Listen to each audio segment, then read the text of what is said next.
योगी जी, इसके बावजूद 2024 के चुनाव में आप लोगों ने 400 पार का, एनडीए ने 400 पार का नारा दिया, मगर ऑपोजिशन ने संविधान बदलने की बात जो कही, वो कहीं ना कहीं कुछ ना कुछ हद तक थोड़ी चिपक गई। और आप यूपी में अगर लें तो उम्मीद थी कि 2019 से भी ज्यादा आंकड़े आएंगे, मगर आप लोग 33 सीटों में सिमट गए। क्या लगता है, क्या हुआ, कहां गलती हो गई? देखिए, इंडी गठबंधन विदेशी पैसों के बल पर उन्होंने इतना दुष्प्रचार किया है। किसी ने संविधान बदलने का दुष्प्रचार किया, किसी ने आरक्षण समाप्त करने का दुष्प्रचार किया, किसी ने कोई अन्य दुष्प्रचार किया। तमाम प्रकार का दुष्प्रचार करते करते इन लोगों ने सोशल मीडिया प्लेटफॉर्म का और डिजिटल मीडिया का भी दुष्प्रचार का माध्यम बना करके इन्होंने उस समय जो कुछ भी दुष्प्रचार किया था, जनता को चुनाव के बाद उसका एहसास हो पाया। और आज आप देख रहे होंगे फिर से जनता जनार्दन उनको जवाब दे रही है। अभी हरियाणा का चुनाव हुआ था,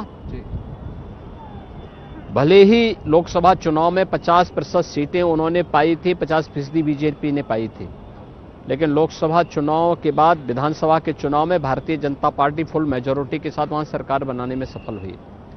महाराष्ट्र के अंदर उन्होंने उस समय सफलता प्राप्त की थी, लेकिन विधानसभा चुनाव में फिर से भारतीय जनता पार्टी ने वहां फुल मेजॉरिटी के साथ सरकार, एनडीए की सरकार बनाने में सफलता प्राप्त की।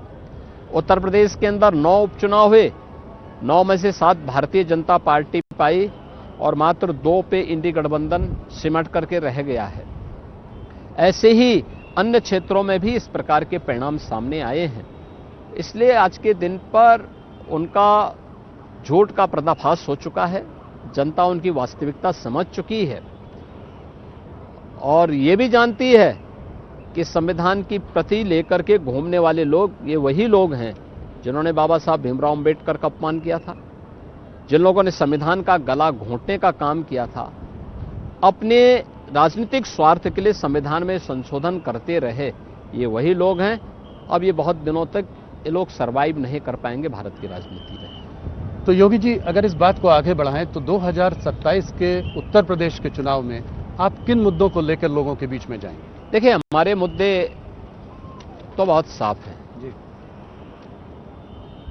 हमें विरासत और विकास को आगे बढ़ाना है, गरीब कल्याणकारी योजनाओं को लेकर के आगे बढ़ाना है, सुरक्षा का बेहतर माहौल देना है, सबका साथ और सबके विकास के भाव के साथ भारतीय जनता पार्टी और एनडीए 2027 के चुनाव में भी आगे बढ़ेगी और फुल मेजॉरिटी के साथ अपनी सरकार फिर से यूपी के अंदर बनाएगी। तो लॉ एंड ऑर्डर के मुद्दे के अलावा और कौन से मुद्दे उठाएंगे? मैंने कहा ना, विरासत भी है तो विकास भी।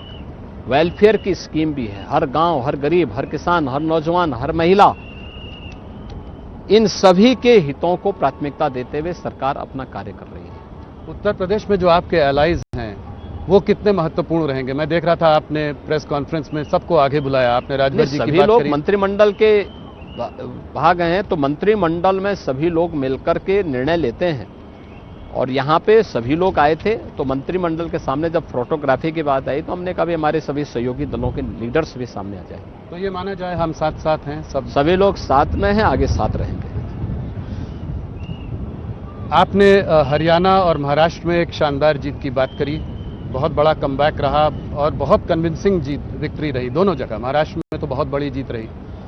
आपने एक नारा दिया उन दिनों, बटोगे तो कटोगे। तो मैं ये जानना चाह रहा था आपसे कि ये नारा आपके कहां से आया, कैसे सोचा और इसका अर्थ थोड़ा समझाएं हमको। देखिए, मैं हरियाणा चुनाव के दौरान मथुरा मुझे जाने का अवसर प्राप्त हुआ था। रात्रि को मैं मथुरा में था, सुबह मुझे वहां पर आगरा में दुर्गादास राठौर की प्रतिमा का अनावरण करने का अवसर प्राप्त हुआ। दुर्गादास राठौर मध्यकाल में एक बहुत प्रतापी सेनापति थे, जोधपुर राजा के, तो स्वाभाविक रूप से उस समय दुर्गादास राठौर के बारे में कहा जाता है कि जब जोधपुर के राजा महाराजा जसवंत सिंह को औरंगजेब परास्त नहीं कर पाया, उन्होंने उनके साथ समझौता किया और समझौते में इस बारे में कहा कि भाई आप अफगानों पे हमला करिए, मैं पीछे से आपकी सहायता करूंगा। राजा जसवंत सिंह जी जब अफगानों पर हमला करने के लिए निकले तो इसी में धोखे से औरंगजेब ने पीछे से हमला किया और राजा जसवंत सिंह उस युद्ध में शहीद हुए। उनका पुत्र अजीत सिंह साथ में था, रानी साथ में थी। जब सेनापति दुर्गादास राठौर ने देखा कि राजा को मारने के बाद अब ये राजकुमार को मारना चाहते हैं, तो उन्होंने राजकुमार और रानी को ले जाकर के एक आश्रम में उन्हें रखा और फिर वहां से उनको दूर लेके चले गए। जब राजकुमार अजीत सिंह बड़े हुए तो उन्होंने फिर जोधपुर का राजा उन्हें बनवाया।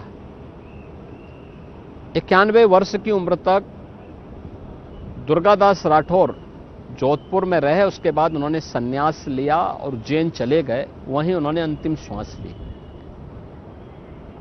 उस पूरी परंपरा के प्रति राठौर तेलीय परंपरा, तेलीय जाति से जुड़े हुए जितने भी लोग हैं, आगरा में वो मूर्ति लगाना चाहते थे, लेकिन कुछ लोग समुदायों के द्वारा विरोध किया जा रहा था। हम लोगों ने दोनों समुदायों को बुला के बात की, अंततः समझौता हुआ, फिर मूर्ति स्थापित हुई। तो उसी में मैंने कहा था कि बटोगे तो कटोगे, एक रहोगे तो नेक रहोगे। और मैं आभारी हूं आदरणीय प्रधानमंत्री जी ने एक रहोगे सेफ रहोगे के माध्यम से पूरे देश को इसके साथ जोड़ने का संदेश दिया है। और मैं मानता हूं महाकुंभ का भी यही संदेश है कि एकता से ही अखंड रहेगा देश। देश अखंड रहेगा तो देश सुरक्षित रहेगा, सनातन धर्म सुरक्षित रहेगा। सुरक्षित है तो हर जाति, हर मत, हर मजहब, हर संप्रदाय, हर पंथ भी सुरक्षित रहेगा। और सुरक्षा है तो समृद्धि अपने आप आएगी। मैं एक चीज आपसे समझना चाह रहा था कि आपके पहले कार्यकाल में लॉ एंड ऑर्डर एक बहुत बड़ी प्रॉब्लम आपने सॉल्व की, उसका आपको जनता ने आपको दोबारा बहुत बड़ी जीत दिलाई। इस कार्यकाल में आपकी बड़ी उपलब्धियां क्या हैं? देखिए, हमने जो कहा सो करके दिखाया है। जो पहले भी कहा गया था कि मोदी है तो मुमकिन है, तो मोदी जी के नेतृत्व में, उनके मार्गदर्शन और उनके आशीर्वाद से भारतीय जनता पार्टी ने जो कहा सो करके दिखाया है। और मुझे लगता है कि जब व्यक्ति का आचार और विचार में साम्यता होती है तो जनता जनार्दन का आशीर्वाद उसके साथ में होता है। जनता को सुरक्षित माहौल चाहिए, नौजवान को रोजगार चाहिए, किसान को अपनी समृद्धि को आगे बढ़ाने के लिए अवसर चाहिए, हर बहन और बेटी को सुरक्षा चाहिए, हर व्यापारी सुरक्षित माहौल में